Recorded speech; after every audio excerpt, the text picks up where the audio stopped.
Paint పని చేయడము, కూలీ పని చేయడము, వెల్డింగ్ పని చేయడం, ఇట్లాంటి పనులు చేసేవారు. అందరూ కూడా 18 to 25 ఏజ్ గ్రూప్లో ఉన్నారు. అందరూ కూడా యంగ్ పర్సన్స్.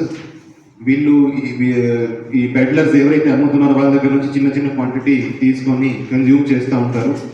సో ఈ 14 మందిని ఈరోజు అరెస్ట్ చేసి రిమాండ్కి పంపించడం జరుగుతుంది. సో గుంటూరు జిల్లాలో మనం కంటిన్యూస్గా టాస్క్ ఫోర్స్ అయితేనేమి, పోలీస్ స్టేషన్స్ అయితేనేమి గాంజా మీద స్పెషల్ ఫోకస్ పెడుతున్నాము. ఎక్కడా కూడా గాంజా దొరికినా, అమ్మినా, కన్జ్యూమ్ చేసినా, తీసుకొచ్చినా అందరి మీద ఒక మనిషి దొరికితే అందరూ దాంట్లో బాధ్యులు చేసి అందరినీ మనం అరెస్ట్ చేస్తున్నాము. సో లాస్ట్ 3 monthsలో 40 కేసులు మనం రిజిస్టర్ చేసి దాంట్లో 200 మందిని అరెస్ట్ చేయడం జరిగింది. 68 kgs గాంజా సీజ్ చేయడం జరిగింది. అదేవిధంగా కొంత liquid ganja, hydro ganja, MDMA కూడా మనం సీజ్ చేయడం జరిగింది. సో గాంజా ఎవరైతే గాంజాలో మళ్ళా గాంజా కేసులు నమోదు అవుతున్నాయి వాళ్ళ మీద షీట్స్ ఓపెన్ చేస్తున్నాము, వాళ్ళ మీద సర్వేలెన్స్ పెడుతున్నాము.